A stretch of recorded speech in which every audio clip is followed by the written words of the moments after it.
She once trusted the wrong man, and paid for it with everything she had.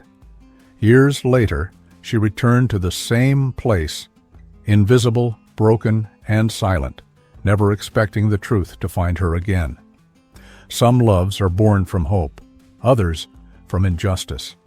Before we begin, subscribing costs nothing, and it helps this channel grow so we can keep sharing stories like this. Now, let's begin. The room went silent. Not the respectful kind of silence, the dangerous one.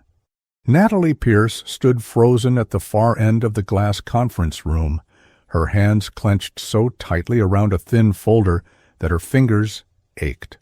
The city skyline behind her blurred into streaks of light as her vision wavered. Edward Blackwood didn't raise his voice. He didn't need to.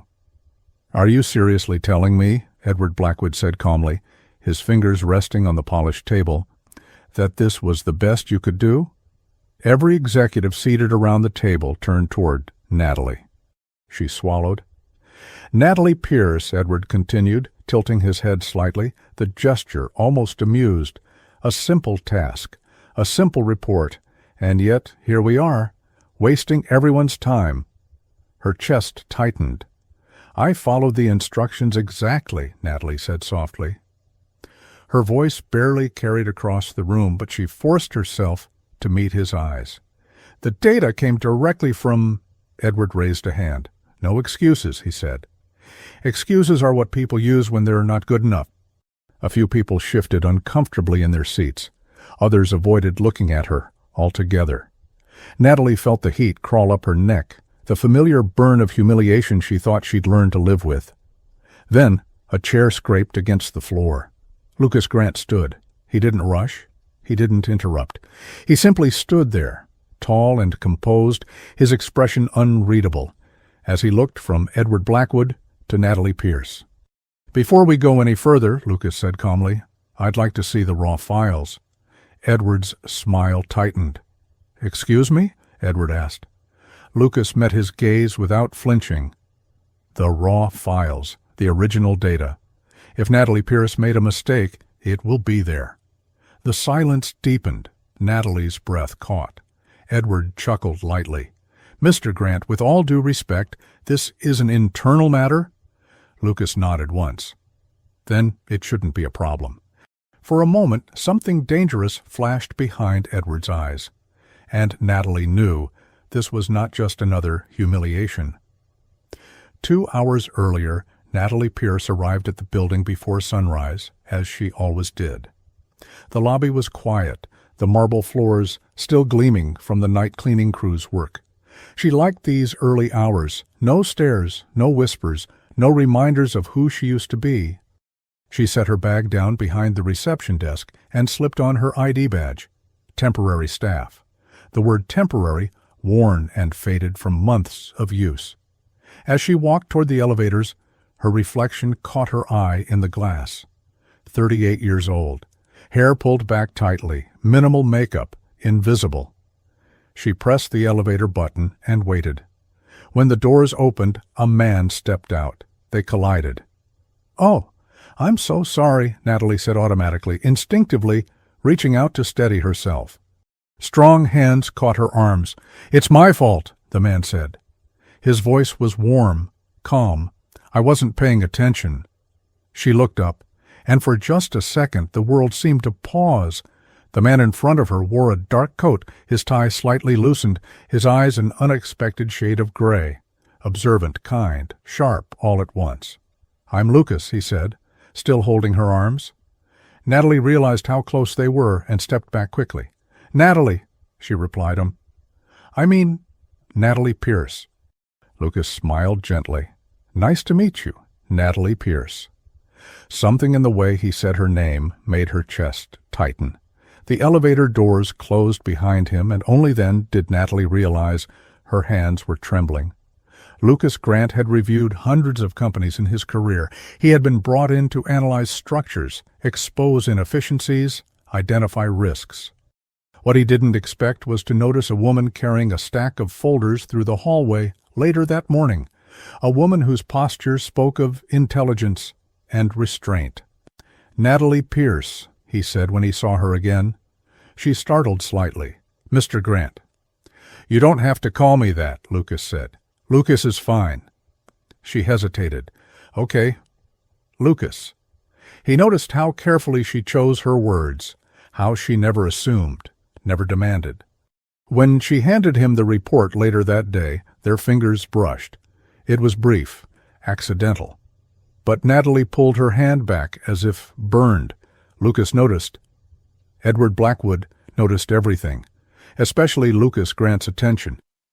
He watched from his office as Lucas spoke to Natalie near the printer, watched the way Lucas listened, really listened.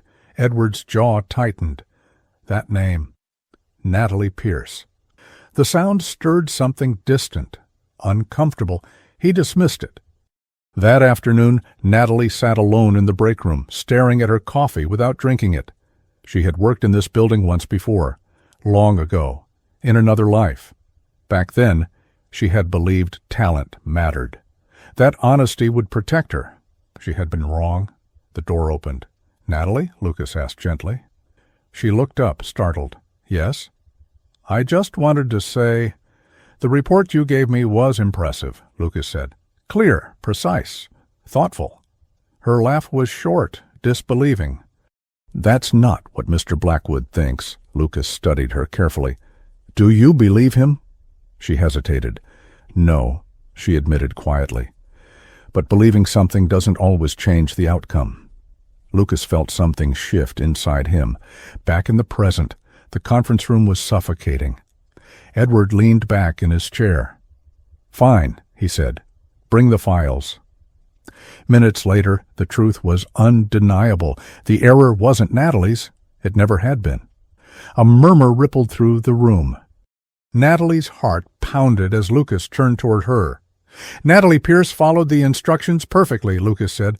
"If anyone altered the data, it happened after it left her hands." Edward's smile vanished, and for the first time in years, Natalie Pierce lifted her head. Natalie Pierce didn't speak when the meeting ended. She simply gathered her folder, held it against her chest, and walked out as if she could keep her dignity from shaking by pressing it tighter. Behind her, the room slowly filled with sound again, chairs moving, low voices returning, people pretending they had not just watched a woman be publicly blamed for something that was not hers. Lucas Grant followed her into the hallway. "Natalie Pierce," Lucas said, not too loud, not too close. She paused, her shoulders stiff. "Yes, Lucas." "I'm sorry," Lucas said, "for what just happened." Natalie's lips pressed together. "You don't need to be." "I do," Lucas replied. "Because it was wrong, and because it looked familiar to me the way he did it." That made her turn. Natalie's eyes narrowed, not with anger, but with something older, sharper, more careful. "Familiar," she repeated. Lucas nodded. "I've seen people like Edward Blackwood before. They don't just make mistakes, they make someone else carry them." Natalie's throat tightened. "You handled it well." Lucas held her gaze. "You did too." Natalie let out a small breath, almost a laugh, except there was nothing funny in it. "I didn't do anything," she said. "I stood there, like I always do." Lucas looked at her, and he heard it, not in her words, but in the quiet underneath them, the sound of a person who had learned that fighting back often cost more than staying silent. "I don't think you're used to being defended," Lucas said. Natalie's eyes flickered away. "I'm used to being managed." "Oche, managed," Lucas repeated, like he hated the word. Natalie nodded once. "People like me are easier to manage." Lucas was about to respond when the elevator doors opened behind them. A group of executives stepped out, laughing too loudly, one of them still holding a tablet with the presentation slides. Natalie's face changed immediately, her expression smoothing, her shoulders lowering, her eyes becoming careful and polite again. Lucas noticed. He didn't like that he noticed. "Natalie," Lucas said quietly, stepping closer, not enough to invade her space, just enough to block the executive's line of sight for a moment. "Can I buy you coffee after work?" Natalie blinked. "Coffee." "Yes," Lucas said. "No agenda, just coffee." Natalie hesitated, then shook her head. I shouldn't.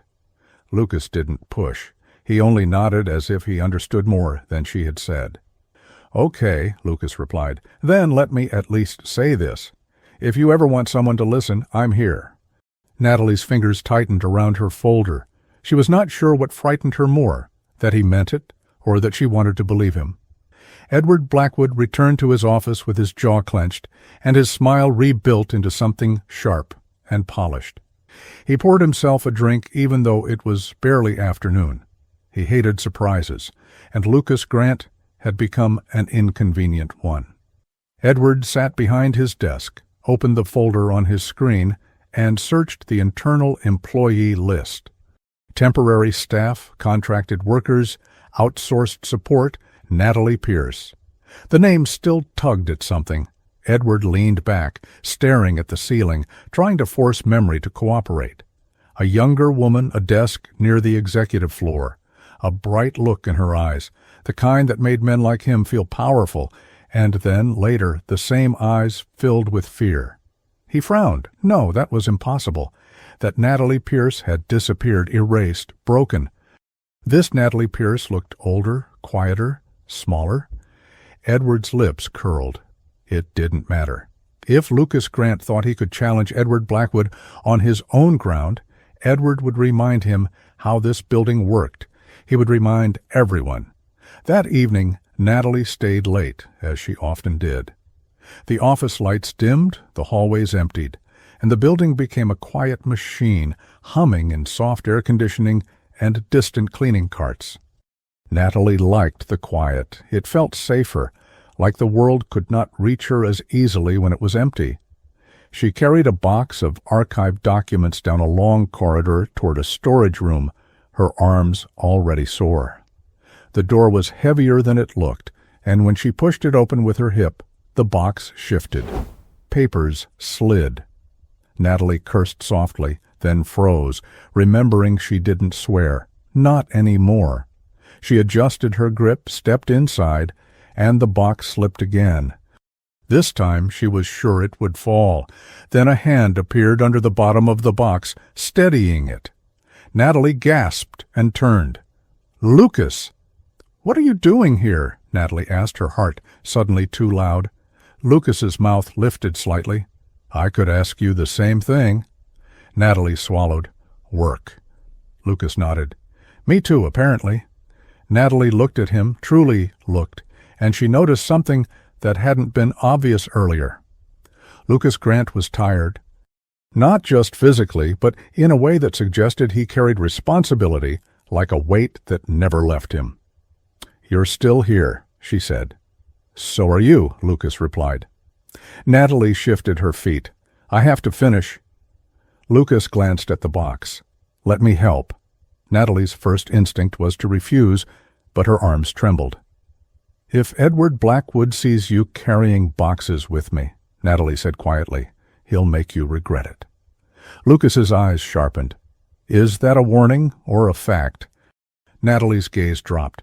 Both. Lucas didn't move away. He simply took the box from her hands with calm certainty. Natalie Pierce, Lucas said, I don't make decisions based on what Edward Blackwood might like. Natalie stared at him, then at the box, then back at his face. People who say that, she whispered, usually regret it. Lucas held her gaze. Maybe, or maybe they just haven't met the right reason yet. Natalie's breath caught, and she hated that it did. She turned quickly toward the shelf, pretending to focus on the archives. Lucas stepped beside her, placing the box down gently. For a moment their shoulders brushed. It was nothing, and somehow it was everything. Natalie pulled away too fast, her elbow catching the edge of another box behind her. It tipped. Natalie reached for it instinctively, but Lucas's hand was already there. He caught it, and with the movement, he caught her too. Natalie stumbled forward. Lucas's arm wrapped around her waist to keep her from falling. They froze. Natalie's hands pressed against his chest, steady, warm, real. Lucas's breath hitched. They were close enough that Natalie could see the tiny lines near his eyes, the kind that formed from too much focus and not enough rest. Lucas's voice was lower when he spoke. "Are you okay?" Natalie nodded quickly, but she didn't move away immediately. Neither did he. Then Natalie realized what she was doing, and she stepped back as if the air had suddenly become too hot. "I'm fine," Natalie said. Lucas nodded, but his eyes stayed on her face. Natalie's cheeks warmed. She turned away, pretending to organize papers, even though her hands were slightly shaking. Lucas watched her for a moment, then said, "You weren't surprised I was here." Natalie's breath stopped. "I was," she lied. Lucas's mouth lifted, not mocking, just gentle. "You're not great at lying, Natalie Pierce." Natalie frowned. "I'm great at surviving." Lucas's smile faded. He didn't respond right away. When he did, his voice was quieter. "Surviving isn't the same as living."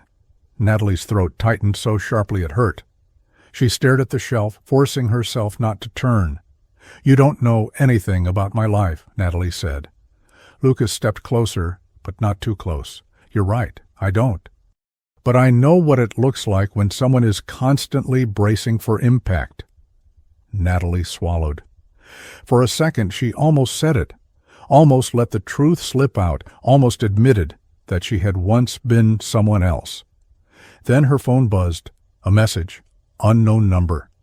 Natalie's eyes narrowed as she read it. "You should have stayed invisible." Her blood turned cold. Lucas noticed her expression change immediately. "What is it?" Lucas asked. Natalie shoved the phone into her pocket. "Nothing." Lucas didn't believe her. "Natalie." Natalie shook her head. "It's nothing, Lucas. It's just work." Lucas stared at her, then nodded slowly, like he knew pushing would make her retreat. "All right," Lucas said, "but if you ever want to tell me, I'll listen." Natalie's voice came out smaller than she wanted. "Why?" Lucas hesitated, then answered honestly, "Because I don't like what I saw today. Because I don't like the way you looked when he spoke to you, like you were expecting to be punished."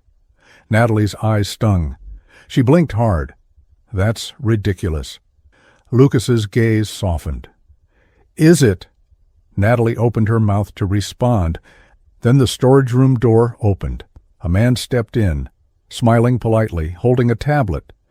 It was one of Edward Blackwood's assistants. "Natalie Pierce," the man said. "Mr. Blackwood needs you upstairs." Natalie's stomach dropped. Lucas's eyes narrowed. "Right now?" The assistant nodded. "Right now." Natalie looked at Lucas, panic flashing in her eyes. Lucas leaned slightly toward her and said quietly, "I'll come with you." Natalie shook her head fast. "No, please, Lucas, don't." Lucas's jaw tightened. He didn't like being asked not to help. But he saw fear in Natalie's face, real fear, the kind that came from history, not just a bad day. Lucas nodded once. "Okay, but I'll be nearby." Natalie didn't answer. She followed the assistant out. And as the door closed behind her, Lucas Grant stood alone in that storage room, staring at the spot where Natalie Pierce had been, and realizing something he hadn't expected. Edward Blackwood wasn't just a difficult executive. He was a threat, and Natalie Pierce had been carrying that threat for a long time. Natalie Pierce stepped into the elevator with her heart racing. Edward Blackwood's assistant stood beside her, silent and rigid, like someone escorting a person who had already been judged. When the doors closed, the air felt heavier. The elevator rose slowly, far too slowly, and with every floor Natalie felt herself being pulled back into a version of her life she had worked so hard to bury. The doors opened on the executive floor. The hallway was wide and immaculate, glass and dark wood reflecting soft light, everything designed to feel powerful, expensive, untouchable. The assistant gestured toward the office door. Natalie placed her hand on the handle and paused, forcing herself to breathe. She knocked. "Enter," Edward Blackwood's voice said, smooth and controlled. Natalie stepped inside. Edward stood near the window, his back to her, gazing at the city as if it were an extension of his authority. He did not turn right away. Natalie Pierce, Edward said calmly. That is still your name, isn't it?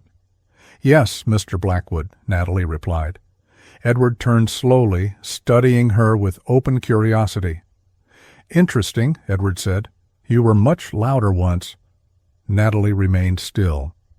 I didn't call you here to reminisce, Edward continued. I called you because you embarrassed me today. I told the truth, Natalie said. Edward smiled faintly.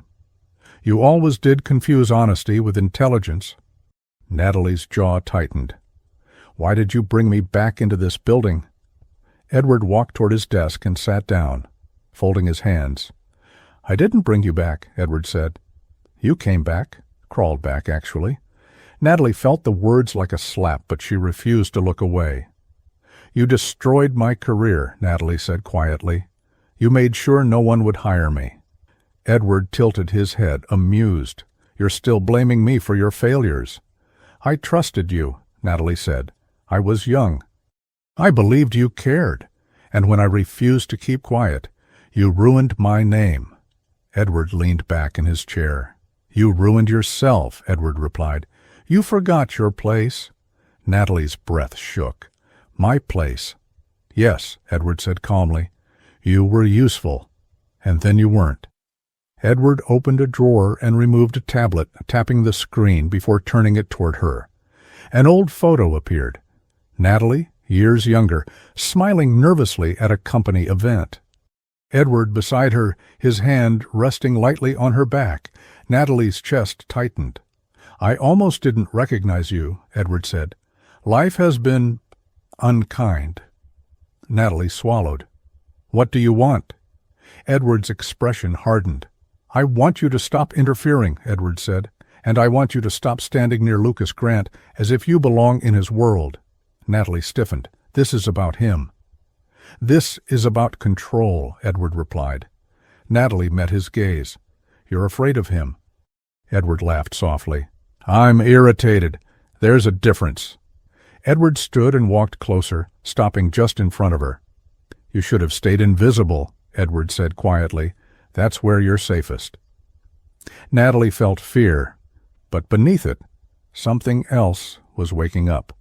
I won't lie for you again, Natalie said. Edward's smile vanished. You will, Edward said, or you will lose what little you've managed to rebuild. Edward placed an envelope on the desk. A signed statement, Edward continued. You will take responsibility for the error. You will apologize. Publicly. Natalie stared at the envelope. No, she said. Edward's eyes darkened. Think carefully, Natalie shook her head. I already have. Edward leaned closer. You forget how easy it is to erase someone like you. Natalie felt her hands tremble, but her voice remained steady. I'm not afraid of you anymore. Edward straightened, studying her with something between surprise and anger. We'll see, Edward said. You always break eventually. Natalie turned and walked toward the door before he could say more. Her legs shook as she stepped into the hallway. She did not stop until the elevator doors closed. Inside, she pressed her back against the wall, breathing hard. Her phone buzzed. Unknown number. You should have stayed invisible. Natalie's blood ran cold. Lucas Grant was waiting near the elevators when the doors opened. He saw her face and knew immediately. Natalie, Lucas said softly. What did he do? Natalie tried to smile, failed. He remembers me, Natalie whispered. Lucas's jaw tightened. And he wants me silent, Natalie said, like before. Lucas stepped closer, careful, gentle. You're not alone this time, Lucas said. Natalie looked at him, fear and hope colliding in her eyes. I don't know how to fight him, she said. Lucas met her gaze. Then don't fight him alone. For the first time in years, Natalie Pierce allowed herself to believe that maybe, just maybe, the past did not get the final word. Lucas Grant did not touch Natalie Pierce as they walked. He stayed close enough that she could feel his presence, but far enough to let her decide how much space she needed. They moved through the building in silence, the late hour turning the corridors into long, echoing paths of glass and shadow. When they reached the lobby, Natalie finally spoke. "He did this before," Natalie said quietly. "Not the shouting, not the accusations, the waiting, the pressure, making me doubt myself until I signed whatever he put in front of me." Lucas stopped walking. "Natalie," Lucas said, turning toward her, "why didn't you tell anyone back then?" Natalie laughed softly, without humor, "Because he made sure no one would listen, and because I was ashamed." Lucas frowned. "Ashamed of what?" "Of trusting him," Natalie replied. "Of thinking someone powerful could care about someone like me." Lucas studied her face. "Someone like you," Natalie nodded. "Disposable." Lucas shook his head slowly. "You are not disposable." Natalie looked at him, really looked at him, and for a moment her guard slipped. "You don't know me," she said. "I know enough," Lucas replied. "I know you didn't break today, and that tells me everything." Natalie's eyes filled, and she looked away quickly, embarrassed by her own reaction. Outside, the night air was cold and sharp. Natalie wrapped her arms around herself as they stepped onto the sidewalk. Lucas hesitated, then gently removed his coat and held it out. Natalie shook her head. "You don't have to." "I want to," Lucas said. She took it, their fingers brushing briefly. This time, neither of them pulled away too fast.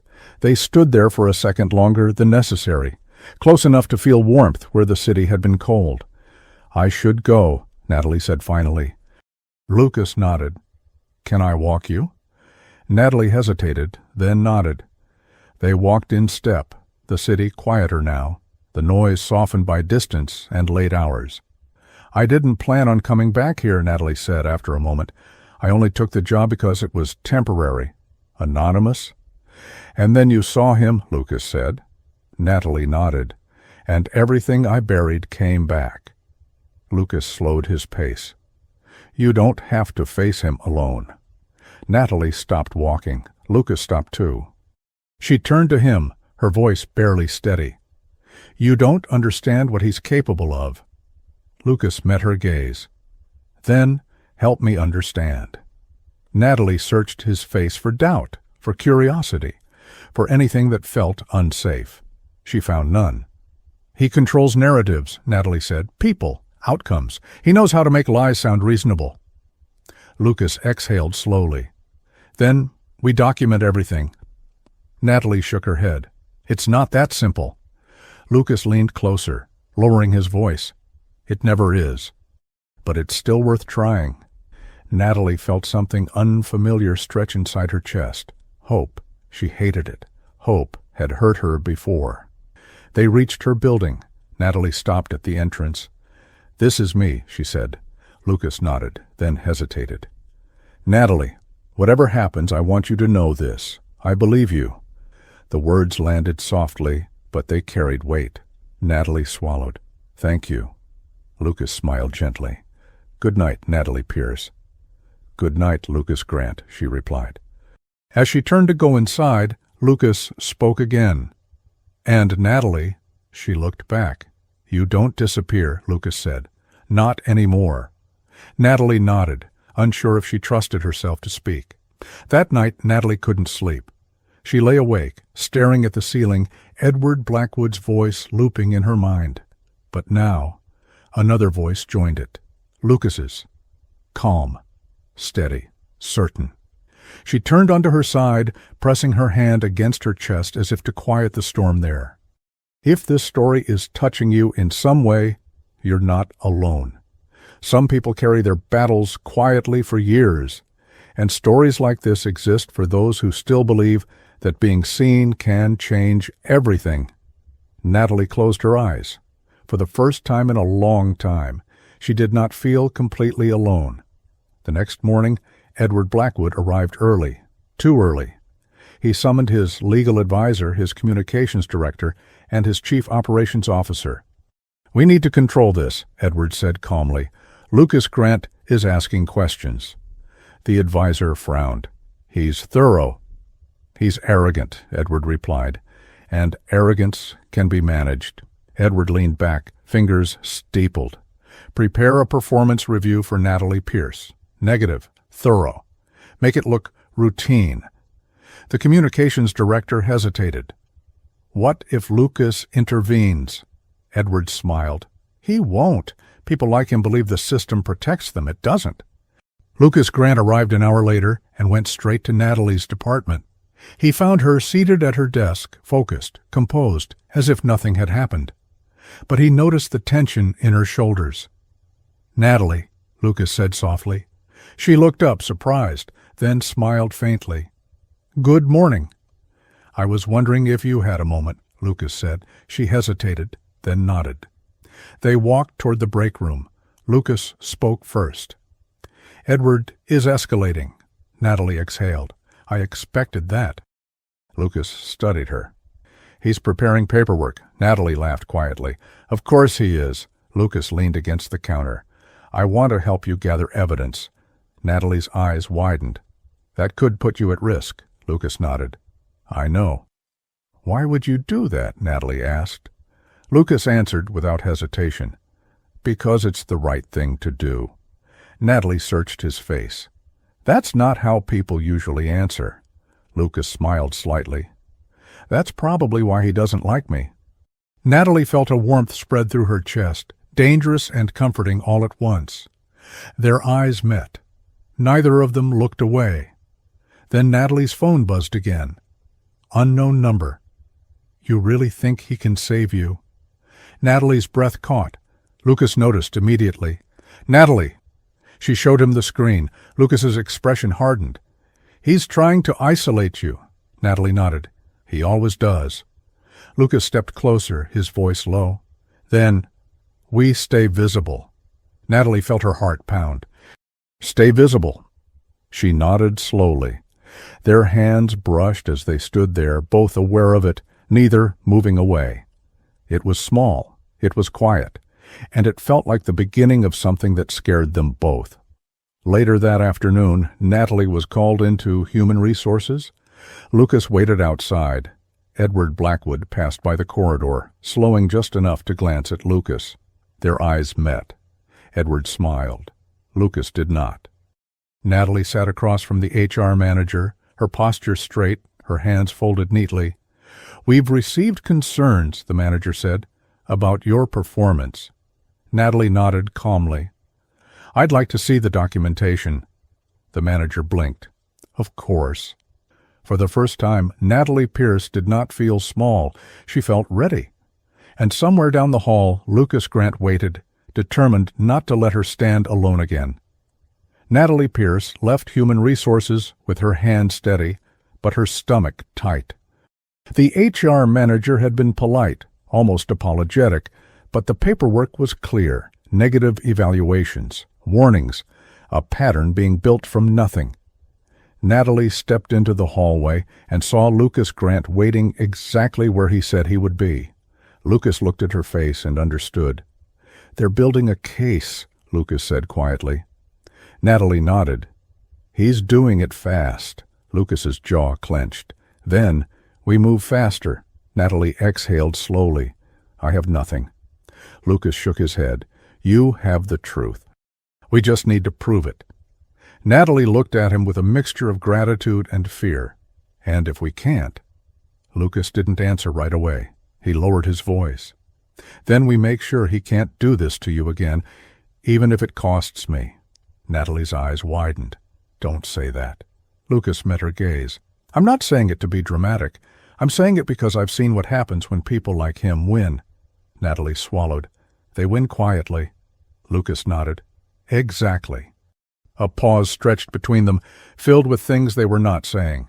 Lucas lifted his hand slightly, not touching her face, not crossing a line, just hovering close, as if he wanted to reassure her, but was waiting for permission. Natalie's breath caught. She didn't step away. Lucas's fingertips gently brushed a strand of hair that had slipped near her cheek. It was so soft, so careful, that Natalie's eyes stung. She closed her eyes for a second, then opened them, looking straight at him. "You shouldn't do that," Natalie whispered. Lucas's voice was lower. "Tell me to stop." Natalie's lips parted, but no words came out. She didn't tell him to stop. Lucas's hand fell back to his side, but the air between them felt changed, warmer, charged, as if something had started that could not be reversed. Then a voice cut through the moment. Natalie Pierce. They both turned. Edward Blackwood stood at the end of the hallway, smiling as if he had walked into a harmless scene. But his eyes were cold. Lucas's posture shifted subtly, protective without being obvious. "Mr. Blackwood?" Lucas said. Edward's smile widened. "Lucas Grant. Always near her, aren't you?" Natalie felt her skin tighten. Edward looked at her. "You look tired, Natalie Pierce. Stress can be dangerous for people with weak foundations." Natalie held her gaze steady. "I'm fine." Edward nodded slowly. "Good, because we have expectations." He looked at Lucas again. "Lucas Grant, I hope you're enjoying your work. This company values loyalty." Lucas's voice stayed calm. "This company values control." Edward's smile didn't move. "Careful." Lucas didn't blink. "I am?" Edward leaned closer, lowering his voice just enough that it felt like a private warning. "There are histories in this building," Edward said, "and some people are better left in the past." Natalie felt her stomach drop. Lucas's eyes sharpened. "Is that a threat?" Edward smiled softly. "It's advice." Edward turned and walked away, unhurried, as if he had all the time in the world. Natalie stood frozen. Lucas looked at her. "He knows we're looking," Natalie whispered. "He always knows." Lucas leaned closer. "Then we stop hiding." That night, Lucas invited Natalie to meet him not for coffee, but for something safer, quieter. A small diner a few blocks away, dim lights, worn booths, the kind of place where no one looked twice. Natalie arrived nervous, her hands cold, her eyes scanning the room as if expecting someone to appear behind her. Lucas stood when he saw her.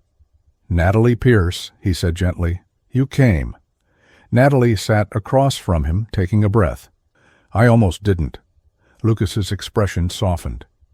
"Why did you?" Natalie's voice was quiet. "Because I don't want to feel alone tonight." Lucas held her gaze. "You won't."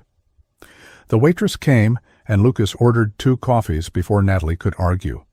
When they were alone again, Lucas leaned forward. "Tell me what happened back then," Lucas said. Natalie's hands tightened around the cup. She stared at the coffee, as if looking directly at Lucas would make the memory spill out too fast. "He wasn't always cruel," Natalie said. "At first he was charming. He made me feel seen." Lucas's jaw tightened. "And then?" "And then I discovered something," Natalie continued. "Numbers that didn't match. Accounts that were being moved through shell companies. I didn't understand all of it, but I knew it was wrong." Lucas's eyes narrowed. "You found fraud." Natalie nodded. "I confronted him. Quietly. I thought he would fix it." Lucas's voice was controlled. "And he didn't." Natalie let out a soft laugh, bitter. He smiled. "He told me I was naive. Then he asked me to be loyal to him, not to the truth." Lucas held her gaze. "You refused." Natalie swallowed. "Yes." Lucas's face hardened. "So he destroyed you." Natalie nodded once, then looked down quickly, her eyes burning. "He made it look like I stole documents," Natalie whispered. "He said I manipulated data. He said I was unstable, emotional, unreliable." Lucas exhaled slowly. "And people believed him." Natalie's voice cracked. "Because he was Edward Blackwood, and I was a girl in a cheap dress with no one powerful standing next to me." Lucas's eyes softened. Natalie looked up again, and her eyes met his. "And now you're standing next to me," Natalie said. Lucas's voice was quiet. "Yes." Natalie's breath trembled. "Why?" Lucas hesitated, then said the truth. "Because you matter to me." Natalie froze. Lucas didn't flinch. He didn't rush to soften it. He let the words sit between them. Natalie's voice was small. "That's dangerous." Lucas nodded. "I know." Natalie's lips parted, like she wanted to say something, but she couldn't. Instead she whispered, "I'm scared." Lucas reached across the table slowly, giving her time, and placed his hand near hers, not touching yet. "I'm scared too," Lucas said, "but I'm here." Natalie stared at his hand. Then, carefully, she placed her fingers on top of it. The contact was simple, and it felt like a promise. The next morning, the shock came. Lucas arrived at the office and found his access badge rejected. A security guard stepped forward politely, but firmly. "Mr. Grant," the guard said, "we've been instructed to escort you to the executive floor." Lucas's eyes narrowed. By who? The guard avoided his gaze. "Mr. Blackwood." Lucas turned and walked, calm, controlled. But inside, his blood was already boiling. On the executive floor, Edward Blackwood waited with a legal team seated in the room, papers spread neatly like weapons. Edward smiled when Lucas entered. "Lucas Grant," Edward said. "Sit down." Lucas didn't sit. "What is this?" Edward tapped a document. "A complaint. Filed last night. It appears you've been accessing confidential files outside of your assigned scope." Lucas's jaw clenched. "That's false." Edward smiled. "Is it?" Lucas realized it immediately. Edward had set a trap. He had used Natalie's past to frame Lucas in the present. Edward leaned forward. "You should have stayed focused on restructuring, Lucas Grant. Instead, you chose to play hero." Lucas's voice was icy. "You're afraid the truth will surface." Edward's smile was soft. "I'm not afraid of the truth. I'm afraid of people who mistake themselves for saviors." Lucas looked at the papers, then looked up. "If you think you can remove me," Lucas said, "you're underestimating me." Edward leaned back. "No, I'm reminding you how easily a narrative can be written."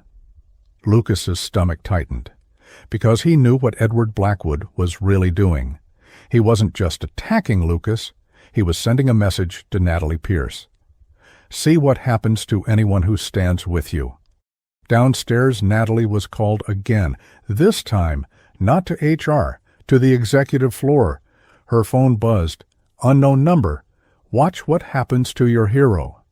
Natalie's hand shook, and for the first time she did not feel fear alone. She felt rage, and she ran. Natalie Pierce didn't wait for the elevator. She took the stairs, her breath burning, her hand shaking, her mind repeating one thought over and over, "Not again, not again, not again." She reached the executive floor and pushed through the glass doors, ignoring the startled receptionist. "Natalie Pierce," the receptionist called. "You can't go in there." Natalie didn't stop. She walked straight toward Edward Blackwood's conference room, the same room where he had humiliated her yesterday, the same room where he was now trying to erase Lucas Grant. She heard voices through the door. Edward's voice, smooth and controlled. The lawyer's, cautious and obedient. Lucas, calm but hard. Natalie opened the door. Every head turned. Edward's eyes narrowed, then softened into a smile that looked polite and felt cruel. "Well," Edward said, "look who couldn't stay invisible." Natalie's chest rose and fell fast. She held her hands at her side so no one could see how badly they trembled. "Let him go," Natalie said. Edward chuckled. "Natalie Pierce, you are not part of this meeting."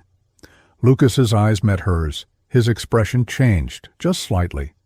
A warning. A question. Natalie ignored it. "Yes, I am," Natalie said, "because this is about me. This is about what you did to me years ago, and what you're doing again right now." The room fell quiet. One of the lawyers shifted uncomfortably. Edward's smile stayed in place. "You're emotional," he said gently. "You always were." Natalie took a breath. "And you always used that as a weapon." Edward leaned back. "Natalie Pierce, if you came here to beg, you're wasting everyone's time." Natalie looked at him, and something in her settled, like a decision becoming final. "I didn't come to beg," Natalie said. "I came to tell the truth, the whole truth." Edward's eyes darkened. "Careful." Natalie's voice stayed steady. "You framed me before. You said I stole documents. You said I manipulated data. You said I was unstable, and people believed you because you were powerful." Edward's jaw tightened. Natalie turned slightly toward the table, toward the lawyers, toward the executives. "But you made one mistake," Natalie continued. "You assumed I had nothing left. You assumed I was still alone." Edward's smile flickered. Lucas stepped forward. "Natalie," Lucas said softly, "tell them what you have." Natalie looked at Lucas, and she remembered the diner, the warmth of his hand, the way he said, "I believe you." She nodded. "I kept something," Natalie said. Edward's eyes sharpened. "What?" Natalie reached into her bag and pulled out a small flash drive. The room seemed to inhale. Edward's smile returned, but thinner now. "That could be anything." Natalie nodded. "It could be, but it isn't." She turned to the nearest executive, a woman who looked both curious and nervous. "I need a laptop," Natalie said. The executive hesitated. Edward's voice was low. "No one is giving her anything." Lucas spoke calmly. "If there's nothing to fear, then let her speak." Edward's eyes locked on Lucas. "You're already in trouble, Lucas Grant. Don't make it worse." Lucas didn't blink. "I'm not afraid of trouble. I'm afraid of silence." For a moment, nobody moved. Then the executive woman stood and slid her laptop across the table. Natalie's hands shook as she plugged in the flash drive. The screen lit up, files, emails, spreadsheets, and one audio recording. Natalie swallowed hard. "This," Natalie said, her voice tight, "is the evidence I kept. The evidence I was too afraid to use because I thought he would destroy me completely." Edward's face went still, and that stillness was the most dangerous thing in the room. "You're bluffing," Edward said. Natalie clicked the audio file. Edward's voice filled the room, younger, arrogant, confident. "We don't fix problems, Natalie. We move them. We bury them. And if you want to keep your job, you'll stop asking questions." Natalie's breath caught. Then the recording continued. "If you refuse, I will make sure no one hires you again. I will make you look unstable. I will tell them you stole documents. I will ruin you so quietly, you won't even understand how it happened." Silence crashed into the room. The lawyer nearest Edward looked down at the table. Another executive stared at Edward, as if seeing him for the first time. Natalie's eyes stung. Lucas's hand moved subtly, as if he wanted to hold hers again, but he didn't, not yet. Edward's voice was softer now, dangerous. "Turn it off." Natalie didn't. She played the last part. "You're replaceable, Natalie. But my reputation isn't. Remember that." Natalie clicked pause. Her hands trembled so much she had to grip the edge of the table. Edward Blackwood stood slowly. His smile was gone. His eyes were cold and sharp and furious. "You've been holding that for years," Edward said quietly. Natalie nodded. "Yes." Edward took a step toward her. Lucas stepped in front of Natalie immediately. "That's enough," Lucas said. Edward's gaze flicked to Lucas, then back to Natalie. "You just signed your own end," Edward said. Natalie's voice cracked slightly. "You already ended me once, and I survived." Edward's nostrils flared. One of the executives stood. "Edward," the executive said, voice shaking, "is that your voice?" Edward didn't answer.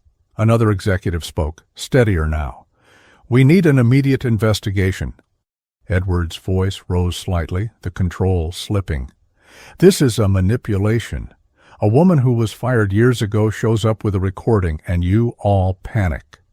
The lawyer cleared his throat. "Mr. Blackwood, that recording is serious," Edward snapped. "It's out of context." Natalie's voice was calm. "It's exactly the context. It's you."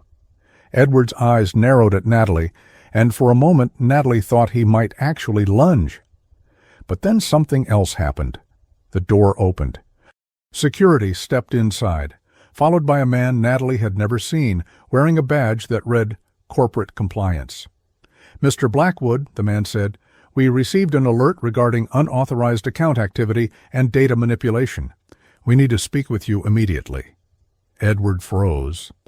Lucas looked at Natalie, surprised. Natalie swallowed. "Alert." Lucas leaned closer. "Did you do that?" Natalie shook her head slowly. "No." Then Natalie understood. This was the shocking part. Someone else had been watching too. Someone else had finally decided Edward Blackwood was a liability. Edward's face tightened. "This is ridiculous," he said. "I am the company." The compliance officer's voice stayed steady. "Not anymore. The board has been notified." The executives around the table looked at each other. One of them spoke quietly. "Edward, step aside." Edward's eyes widened slightly, not with fear, but with disbelief. He turned to Natalie, his voice low, venomous. "You think this is victory?" Natalie met his gaze. "No, I think this is justice." Edward looked at Lucas, his smile returning for one last attempt at control. "And you?" Edward said. "You think she'll love you for this?" Lucas's voice was calm. "She doesn't owe me anything, not even love, not even gratitude. She only owes herself freedom." Edward's smile faltered. Because Lucas Grant wasn't playing the game, Edward understood. Natalie's throat tightened. "Freedom!" The compliance officer gestured. "Mr. Blackwood, please come with us." Edward's eyes stayed on Natalie as he was escorted out. "You'll regret this," Edward said softly. Natalie whispered back, so quietly only Lucas heard it. "I already regretted it for years. I'm done." The door closed, and for the first time, the room felt like it had oxygen again. Natalie stared at the table, her hands trembling, tears finally spilling. Lucas turned toward her, his voice low. "You did it." Natalie shook her head. "I didn't." "Not alone." Lucas hesitated, then stepped closer, slowly, giving her time to pull away if she needed to. Natalie didn't move away. Lucas lifted his hand and gently touched her cheek, the way someone touches something fragile they never want to hurt. Natalie's breath caught. Lucas's voice was barely audible. "I meant it. I believe you." Natalie's eyes lifted to his. "All these years," Natalie whispered, "I thought I was nothing." Lucas shook his head. "You were never nothing. You were just surrounded by the wrong people." Natalie let out a shaky laugh, and it sounded like relief. Lucas smiled softly. "And now," Natalie's voice trembled, "now, I don't know what comes next." Lucas leaned closer, his forehead nearly touching hers. "Now you live," Lucas said. Natalie's eyes closed for a second. When she opened them, she whispered, "Lucas." "Yes," Lucas replied. Natalie's hands rose slowly, resting on his chest, steadying herself, feeling the warmth, the reality. Lucas's arms wrapped around her carefully. Natalie held him, and it felt like coming home to a place she thought had burned down years ago. They stayed like that for a breath, then another. Lucas pulled back just enough to look at her. "You can tell me to stop," Lucas whispered. Natalie shook her head. Lucas's lips met hers, gentle at first, as if asking permission again, then deeper, warmer, the kind of kiss that carried years of pain dissolving into one moment of truth. Natalie kissed him back, and she felt it, not as a fantasy, not as escape, but as something earned. When they finally pulled apart, Natalie rested her forehead against his. "I'm scared," she whispered. Lucas smiled. "So am I." Natalie let out a soft laugh through tears. "That's not comforting." Lucas chuckled quietly. "It's honest." Natalie looked at him. "We're really doing this." Lucas nodded. "Yes, and we're doing it together." Natalie's breath steadied. For the first time, she believed him. Weeks later, Edward Blackwood's name was everywhere, not in admiration, but in investigation. The board removed him. Contracts were frozen, audits expanded. The narrative he once controlled turned against him. Natalie Pierce sat in a small office, not temporary anymore, her name printed clearly on the door. Lucas knocked lightly and stepped in. He held 2 coffees. Natalie smiled. "You're making a habit of this." Lucas smiled back. "I hope so." Natalie stood and walked toward him. Lucas hesitated, then kissed her forehead, soft and sure. Natalie laughed. That's unfair. Lucas raised an eyebrow. How? Natalie leaned closer, her voice playful now, lighter. Because you make it impossible not to love you. Lucas's smile softened. Good. Natalie kissed him again, this time without fear. Outside the window, the city moved on. But inside that room, Natalie Pierce finally stopped bracing for impact. She was no longer invisible. She was loved. And she was free. Before we end, I want to ask you something, honestly. If you enjoyed this story and it made you feel anything at all, consider subscribing. It helps this channel grow, and it helps us keep sharing stories for people who still believe love can be a second chance. Now tell me, from 0 to 10, what grade would you give this story?